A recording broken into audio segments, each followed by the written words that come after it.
여러분, 오늘 저는 여러분께 아주 조용한 이야기를 하나 드리려고 합니다. 시끄럽지 않은 이야기입니다. 누군가를 가르치려는 이야기도 아닙니다. 그냥 저도 모르게 눈물이 핑 돌았던 어느 날 오후의 기억 하나를 꺼내어 여러분 앞에 조심스럽게 내려놓는 것입니다. 저는 오랜 세월 동안 수많은 집의 문 앞에 서보았습니다. 잘 사는 집도 힘겹게 살아가는 집도 겉으로는 멀쩡해 보이지만 안에서는 무너지고 있는 집도 보았습니다. 그리고 그 문 앞에 서는 순간 저는 이미 그 집안에 어떤 기운이 흐르고 있는지를 느꼈습니다. 말로 설명하기 어렵습니다. 그냥 온몸으로 느껴지는 것입니다. 마치 공기 맛이 다르듯이 문 앞의 기운도 집집마다 전혀 달랐습니다. 여러분, 지금 이 순간 잠깐 눈을 감고 생각해 보시겠어요? 여러분, 집 현관 앞에 지금 무엇이 있습니까? 아무리 열심히 일해도 돈이 모이지 않는다고 느끼신 적 있으십니까? 이유도 없이 가족 사이에 말다툼이 잦아졌다고 느끼신 적 있으십니까?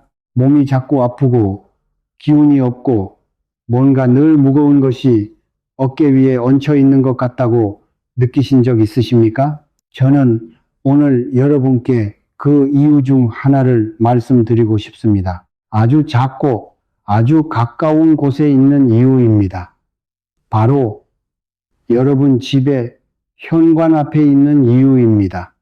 성철 스님께서 일찍이 이런 말씀을 하셨습니다. 자기 자신을 바로 보라고, 멀리서 찾지 말라고, 진리는 언제나 가장 가까운 곳에 있다고. 저는 풍수를 공부하면서 그 말씀의 의미를 뼈저리게 느꼈습니다. 복도, 재물도, 건강도 가장 가까운 곳에서부터 시작됩니다. 그 가장 가까운 곳이 바로 여러분 집의 현관입니다. 풍수에서 현관은 단순히 신발을 벗고 들어오는 공간이 아닙니다.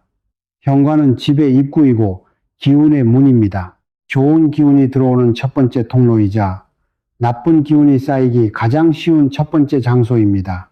옛 어른들이 현관을 현관이라 부른 데에는 이유가 있습니다. 현관은 하늘의 기운과 땅의 기운이 만나는 관문이라는 뜻을 담고 있습니다. 이 관문이 깨끗하고 밝으면 좋은 기운이 들어오고, 이 관문이 막히고 더럽고 어수선하면 아무리 좋은 운이 와도 집 안으로 들어오지 못합니다. 마치 사람의 입과 같습니다. 입이 건강해야 좋은 음식을 받아들일 수 있듯이 현관이 맑아야 좋은 기운을 받아들일 수 있습니다. 오늘 저는 여러분께 현관 앞에 절대로 두어서는 안 되는 9가지를 말씀드릴 것입니다. 그리고 마지막에는 그 대신 무엇을 두어야 하는지도 함께 말씀드리겠습니다. 끝까지 함께 해 주십시오. 오늘 이 이야기가 여러분 삶의 작은 변화의 씨앗이 되기를 진심으로 바랍니다. 첫 번째입니다. 낡고 더럽고 찢어진 현관 매트입니다. 여러분, 현관 앞에 매트가 있으십니까? 그 매트가 지금 어떤 상태입니까? 저는 한 번은 오래된 지인의 집을 방문한 적이 있습니다. 그 집은 겉으로 보기에는 깔끔한 아파트였습니다. 하지만 현관 앞에 발을 딛는 순간 저는 그 매트를 보고 숨이 막히는 느낌을 받았습니다. 색이 다 바래고 군데군데 곰팡이가 피어 있었으며 오랫동안 빨지 않아 냄새까지 났습니다. 그 매트는 아마도 몇 년 동안 그 자리에 있었을 것입니다. 그 집 주인은 몇 년째 사업이 잘 안 된다고 했습니다. 부부 사이에도 사소한 다툼이 끊이지 않는다고 했습니다. 풍수에서 매트는 복을 맞이하는 첫 번째 자리입니다. 재물의 신이 집을 찾아올 때 가장 먼저 밟는 곳이 바로 현관 매트입니다. 그 자리가 더럽고 낡아 있다면 재물의 신은 그 집에 발을 들이려 하지 않습니다. 마치 우리가 더럽고 냄새나는 식당 앞에서는 자연스럽게 발길이 멈추듯이 복도 마찬가지입니다. 매트를 깨끗이 하십시오. 정기적으로 빨고 낡으면 새 것으로 교체하십시오. 붉은색이나 황금빛 계열의 매트를 놓으시면 더욱 좋습니다. 이것은 미신이 아닙니다. 좋은 기운을 맞이하기 위한 가장 기본적인 예의입니다. 두 번째입니다. 어수선하게 흩어진 신발, 그리고 코가 바깥으로 향한 신발입니다. 현관에 신발이 아무렇게나 쌓여 있는 집이 있습니다. 코가 안으로 향한 신발, 코가 밖으로 향한 신발이 뒤엉켜 뒹굴고 있는 집이 있습니다. 신발장도 없고 정리도 안 되어 있어서 들어오고 나갈 때마다 신발을 헤집어야 하는 집이 있습니다. 저는 그런 집을 볼 때마다 마음이 아픕니다. 신발은 밖의 기운을 담아오는 물건입니다. 길거리의 기운, 병원의 기운, 어둡고 복잡한 곳의 기운을 모두 신발 밑창에 묻혀옵니다. 그런 신발들이 현관에 어수선하게 쌓여 있다는 것은 그 모든 나쁜 기운이 현관에 그대로 쌓이고 있다는 뜻입니다. 더욱이 신발코가 밖을 향해 있으면 집안의 기운이 자꾸 밖으로 나가려 하는 형상이 됩니다. 돈이 손에 쥐어지는 족족 빠져나가는 집, 좋은 기회가 와도 자꾸 밖으로 새어나가는 집이 됩니다. 문이 달린 신발장을 쓰십시오. 신발코는 언제나 안쪽을 향하게 하십시오. 신발장 문을 닫아 복이 밖으로 나가지 않게 하십시오. 이 작은 습관 하나가 가정의 기운을 바꿉니다. 세 번째입니다. 조화, 말라 죽은 꽃, 생기 없는 식물입니다. 꽃이 예쁘다고 조화를 현관에 두시는 분들이 계십니다. 관리가 편하다고, 시들지 않는다고, 하지만 저는 그런 분들께 조심스럽게 말씀드립니다. 조화는 생기가 없습니다. 아무리 화려하게 만들어도 조화는 죽어 있는 것입니다. 풍수에서 생기란 살아있는 것에서만 나옵니다. 살아 숨쉬는 식물, 흙에서 자라는 꽃, 잎에서 이슬이 맺히는 나무, 그것들이 집안에 생기를 불어넣습니다. 조화나 말라 죽은 식물은 오히려 음기를 쌓습니다. 고여있는 기운, 정체된 기운, 앞으로 나아가지 못하는 기운이 쌓입니다. 현관에는 살아있는 식물을 두십시오. 금전수, 행운목, 대나무처럼 잎이 싱싱하고 생명력이 강한 식물이 좋습니다. 꽃을 좋아하신다면 매주 한 번씩 싱싱한 생화를 꽃병에 꽂아 두십시오. 그 작은 생명의 기운이 집 전체의 기운을 살립니다. 네 번째입니다. 현관 옆에 아무렇게나 세워둔 빗자루입니다. 청소용품을 현관 옆에 두는 집이 있습니다. 쓸기 편하다고, 바로 꺼내 쓰기 편하다고, 하지만 빗자루는 더러운 것을 쓸어내는 물건입니다.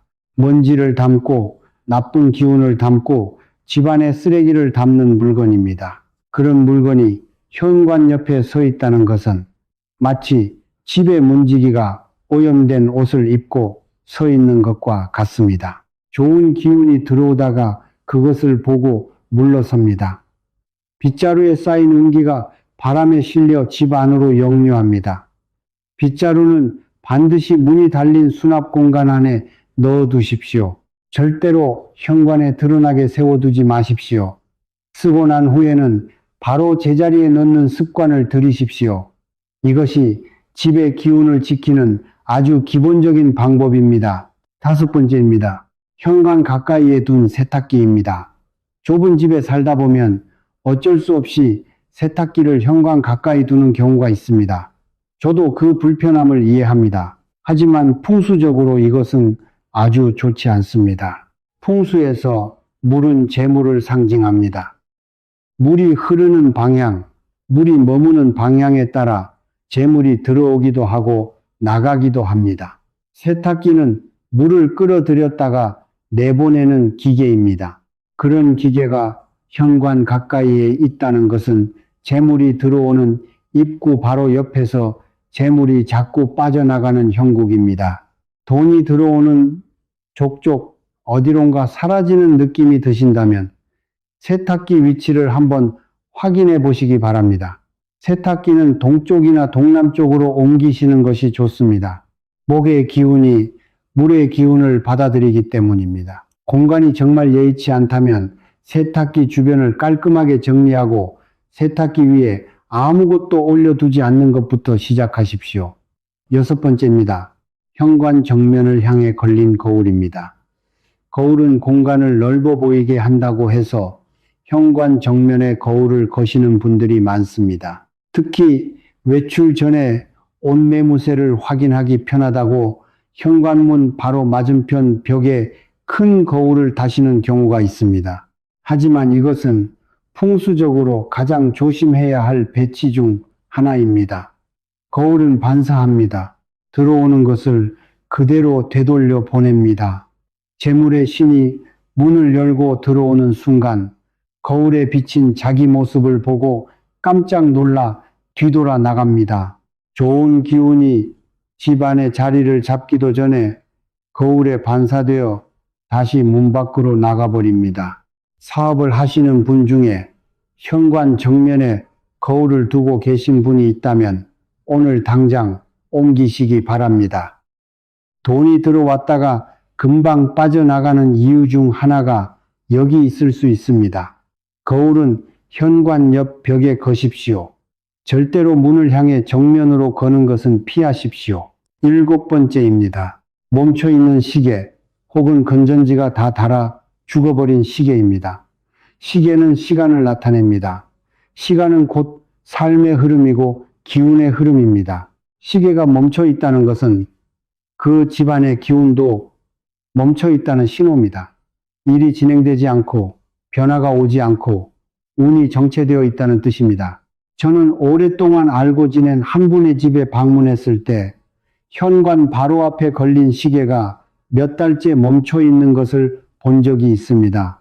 물어보니 건전지를 갈아야 하는데 자꾸 미루게 된다고 하셨습니다. 그분은 그 무렵 하시던 일이 계속 멈추고 결정해야 할 일들이 자꾸 미루어지고 좀처럼 앞으로 나아가지 못하는 답답함을 느끼고 계셨습니다. 저는 그날 바로 건전지를 사다 드리고 시계를 고쳤습니다. 시계가 다시 돌아가기 시작했을 때 그분은 묘하게 마음이 가벼워지는 느낌이 든다고 하셨습니다. 시계는 반드시 잘 작동해야 합니다. 건전지가 다르면 그날 안에 바꾸십시오. 그리고 시계는 현관 정면보다는 거실이나 주방에 두시는 것이 더 좋습니다. 8번째입니다.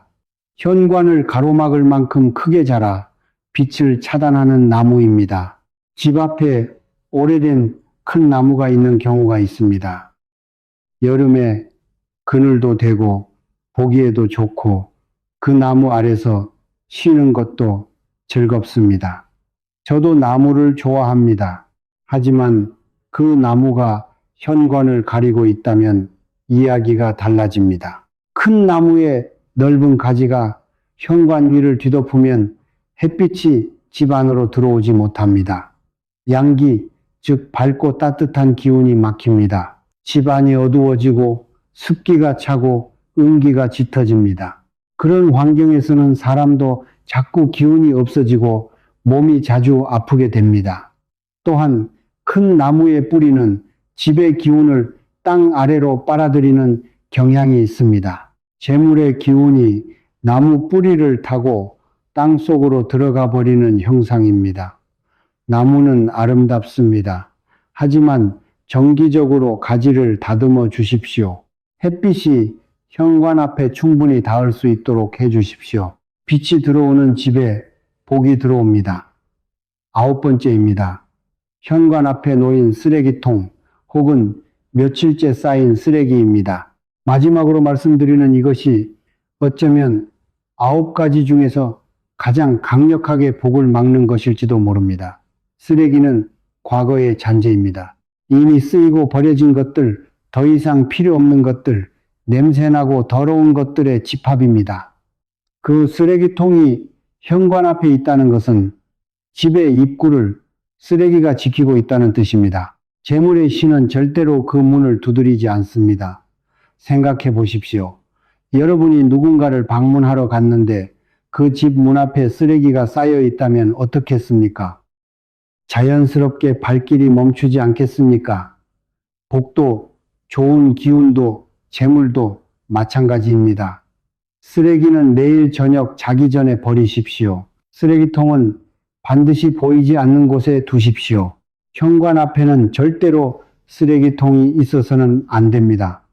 이것은 풍수 이전의 삶의 기본적인 예의입니다. 여러분, 이 9가지를 말씀드리면서 저는 계속 한 가지 생각을 했습니다. 이 모든 것들이 사실 풍수의 이야기이기도 하지만 동시에 삶의 태도에 대한 이야기이기도 하다는 것입니다. 더럽고 낡은 것을 그대로 두는 것은 과거에 집착하는 것입니다. 어수선하고 정돈되지 않은 공간은 어수선하고 정돈되지 않은 마음입니다. 멈춰버린 시계를 며칠이고 방치하는 것은 변화를 거부하는 마음입니다.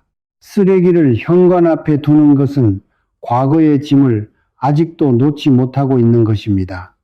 성철 스님께서는 자기를 바로 보라고 하셨습니다. 현관을 바로 보는 것이 자기를 바로 보는 시작입니다.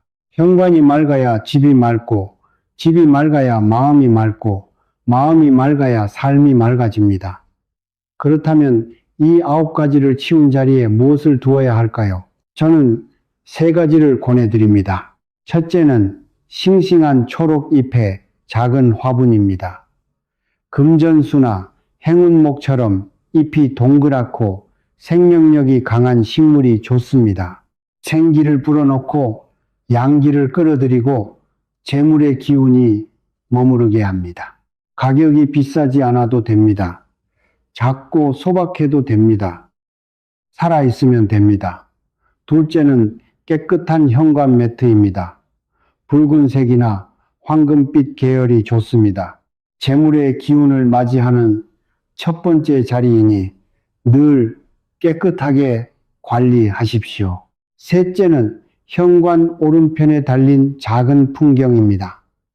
바람이 불 때마다 맑은 소리를 내는 풍경은 나쁜 기운을 정화하고 좋은 기운을 불러들입니다. 소리가 맑을수록 좋습니다. 지나치게 크지 않아도 됩니다. 작고 맑은 소리면 충분합니다.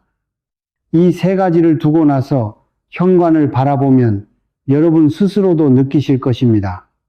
왠지 모르게 기분이 밝아지는 것을, 집에 들어올 때마다 마음이 조금씩 가벼워지는 것을, 그것이 바로 기운이 달라지는 첫 번째 신호입니다. 여러분, 저는 오늘 이 이야기를 하면서 제가 처음 풍수를 공부하던 시절이 떠올랐습니다. 그때 저는 아주 젊었고 풍수란 그저 집의 방향이나 묘지의 위치 같은 것이라고 생각했습니다. 거창하고 복잡한 이론들, 어려운 한자들, 방위를 재는 나침반과 각도기, 그런 것들이 풍수라고 생각했습니다. 하지만 오랜 세월 수많은 집을 방문하고 수많은 사람들의 이야기를 들으면서 저는 깨달았습니다. 풍수의 본질은 아주 단순하다는 것입니다. 깨끗하게 하는 것, 정돈하는 것, 생기를 불어넣는 것, 과거의 짐을 내려놓는 것, 지금 이 순간을 밝고 아름답게 가꾸는 것, 그것이 전부입니다. 어떤 집이 복받는 집입니까? 현관이 밝고 깨끗한 집입니다. 어떤 사람이 복받는 사람입니까? 자기 주변을 밝고 깨끗하게 가꾸는 사람입니다. 이것은 거창한 이론이 아닙니다. 우리 할머니, 할아버지 세대가 이미 알고 있던 지혜입니다. 아침에 일어나면 집 앞을 쓸고 문을 열어 신선한 공기를 들이고 꽃 한 송이를 꺾어 꽃병에 꽂던 그 소박한 지혜 속에 풍수의 본질이 다 담겨 있습니다. 우리는 어쩌면 너무 바쁘게 살다 보니 그 작고 소중한 것들을 잊어버린 것인지도 모릅니다. 오늘 이 영상을 보신 여러분께 드리는 저의 작은 부탁이 있습니다. 오늘 집에 돌아가시면 현관 앞에 잠깐 서 보십시오. 그냥 서서 바라보십시오. 무엇이 있습니까? 무엇이 쌓여 있습니까? 무엇이 막고 있습니까? 그리고 오늘 하나만 치우십시오. 낡은 매트 하나, 쌓인 신발 하나, 죽어버린 화분 하나, 한꺼번에 다 하려 하지 않으셔도 됩니다. 오늘 하나, 내일 하나, 그렇게 천천히 바꾸어 나가다 보면 어느 날 문득 현관이 달라져 있고, 집이 달라져 있고, 삶이 달라져 있는 것을 느끼실 것입니다. 현관이 맑으면 마음이 맑아집니다. 마음이 맑으면 삶이 맑아집니다. 삶이 맑아지면 복이 스스로 찾아옵니다. 굳이 멀리서 복을 구하지 마십시오. 복은 지금 여러분 발밑에 있습니다. 현관 앞 그 작은 공간에서 모든 것이 시작됩니다. 여러분, 오늘 9가지 중에 몇 가지나 해당되셨습니까? 아래 댓글에 숫자 하나만 남겨주십시오. 저는 그 숫자를 보고 다음 영상에서 여러분을 위해 더 구체적인 이야기를 준비하겠습니다. 그리고 오늘 이 이야기가 조금이라도 도움이 되셨다면 지금 이 순간 힘드실 가족 한 분, 친구 한 분께 이 영상을 공유해 주십시오. 좋은 것을 나누는 것 자체가 이미 복을 부르는 행동입니다. 저의 채널을 구독해 주시면 저는 앞으로도 이처럼 여러분의 삶에 작은 빛이 되는 이야기를 계속해서 전해드리겠습니다. 풍수, 운명, 재물, 그리고 마음 깊은 곳의 평화, 그 모든 이야기를 여러분과 함께 나누고 싶습니다. 현관이 맑으면 집이 맑습니다. 집이 맑으면 마음이 맑습니다. 마음이 맑으면 복이 옵니다.